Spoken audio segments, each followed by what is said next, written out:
Good morning, नमस्ते India. मैं आपका दोस्त, आपका होस्ट, आप सभी को स्वागत करता हूं। Justification by faith and evangelistic media ministry प्रस्तुत करता है हर दिन का शुरुआत खुदा के वचन के ही साथ। दैनिक वचन बचना और बचाना में आज शुक्रवार है 24 जून 2022। आज का विषय है मसीह की देह में एकता।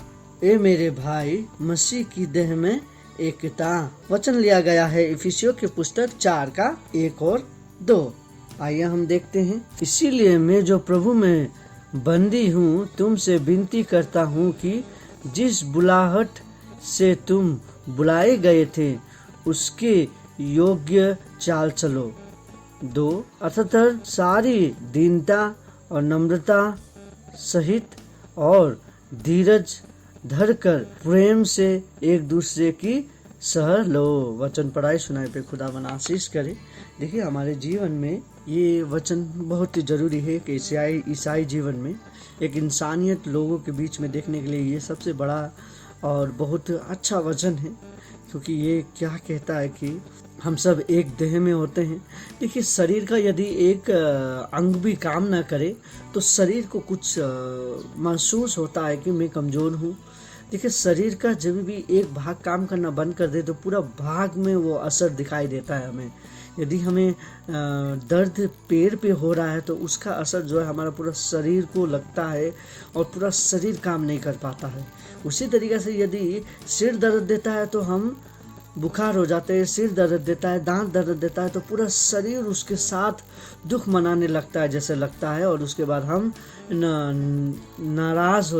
निराश हो जाते हैं और एक ही जगह पे बैठ जाते हैं, क्योंकि हमारा ये दर्द होता है, वो दर्द होता है बोल के।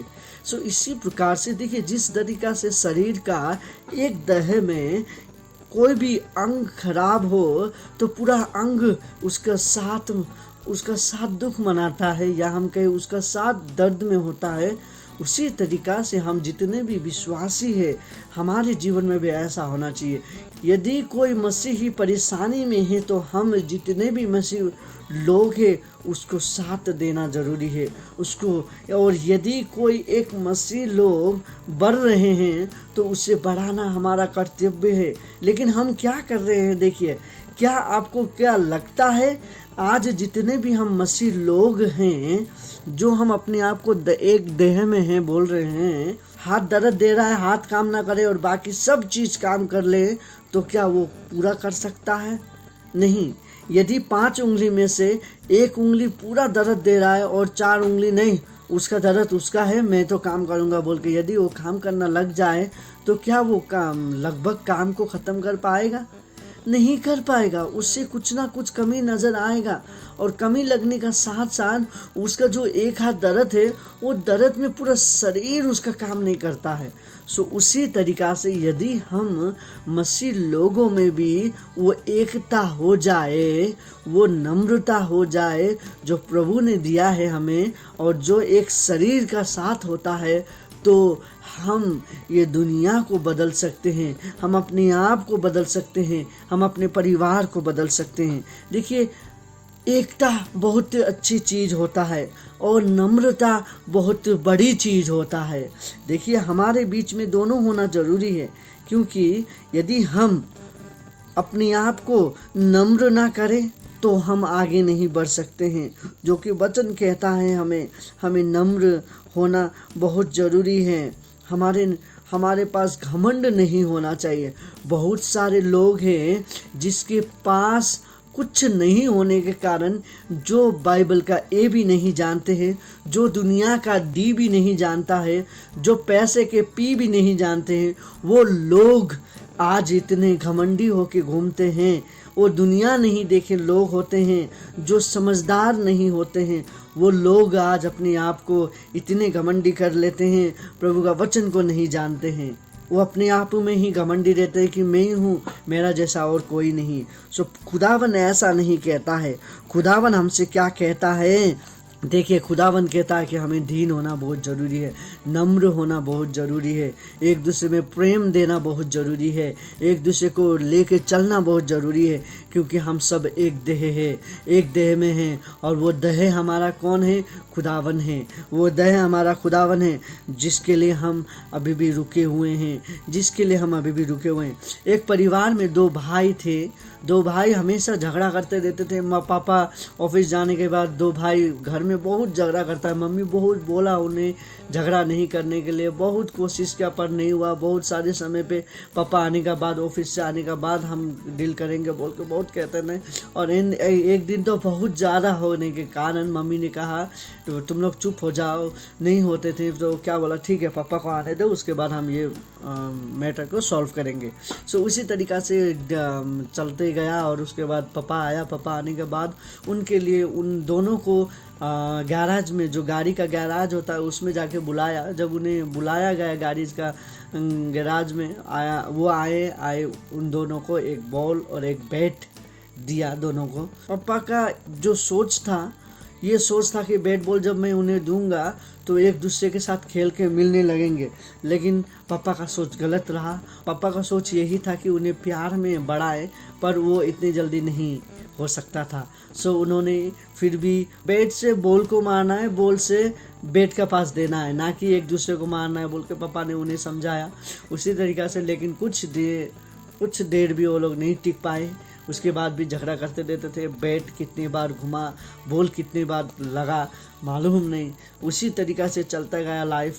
पापा ने जो सोचा था वो वैसा तो हुआ नहीं, पर उसका सोच, पापा का सोच बहुत अच्छा था। पापा समझा रहा था कि उन्हें प्रेम में हमें बढ़ना है। सो उसी तरीक़ा से, बट वो कभी भी नहीं हो पाया। नेचुरली जो लव हमारा बीच में होना चाहिए वो गहराई से होना चाहिए था। और आज का वर्ष देखिए, जो नम्र लोग होते हैं उसके बीच में प्राइड नहीं होता है। और एक जो अच्छे लोग होते हैं उसके साथ में फोर्सफुली वो धैर्य नहीं कर पाते हैं। वो एक नम्रता से होता है और हमें वो धैर्य होना बहुत ज़रूरी है।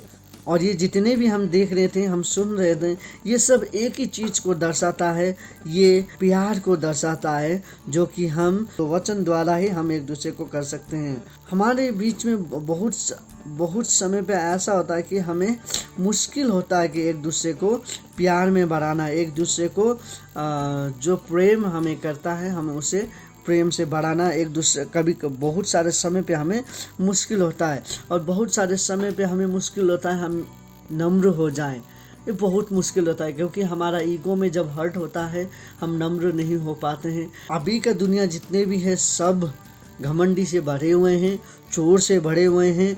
अभी का जो दुनिया है इतने मतलबी हो चुके हैं कि आप, मेरा चूल्हा जले, आपका जले या ना जले मुझे नहीं जानता। एक लाइन है हिंदी में, मेरा काम है बनता, भाड़ में जाए जनता। बोलने वाले लोग हम हैं। अभी के जितने भी लोग हैं, हम एक दूसरे को लेके नहीं चलते हैं, पर एक दूसरे को छोड़ के हम आगे बढ़ते हैं, क्योंकि हमें पहले पहुंचना है बोल के हम सोचते हैं।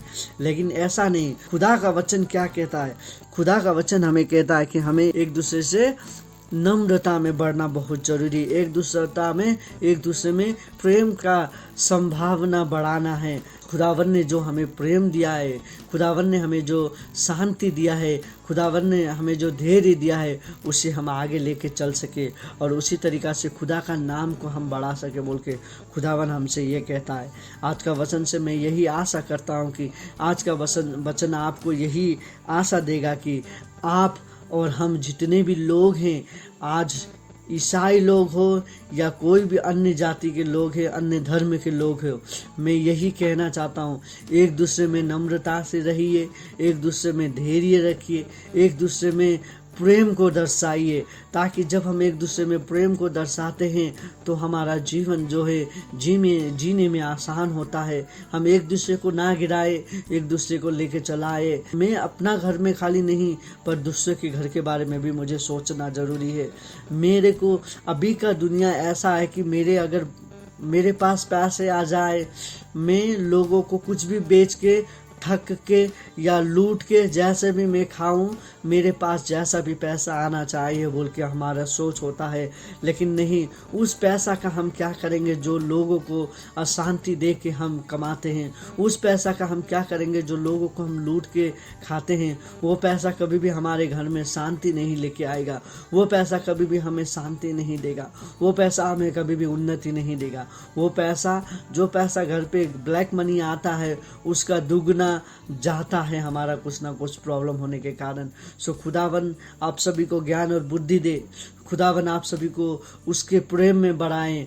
खुदावन आप सभी को नम्र बनाए, धैर्य बनाए और शांति के साथ खुदावन का प्रेम में हम सब रहें बोल के मैं यही आशा रखता हूँ आप सभी से। खुदावन आप सभी को, आपके परिवार को, आपके पड़ोसी को, आपको उनके प्रेम में बांधे, उनके धैर्य में बांधे, उनके नम्रता में बांधे और हम इसी तरीक़ा से खुदा का वचन जो है आगे फैलाते रहे। खुदावन आप सभी को आशीष करे। आपका दिन आज शुभ हो। धन्यवाद।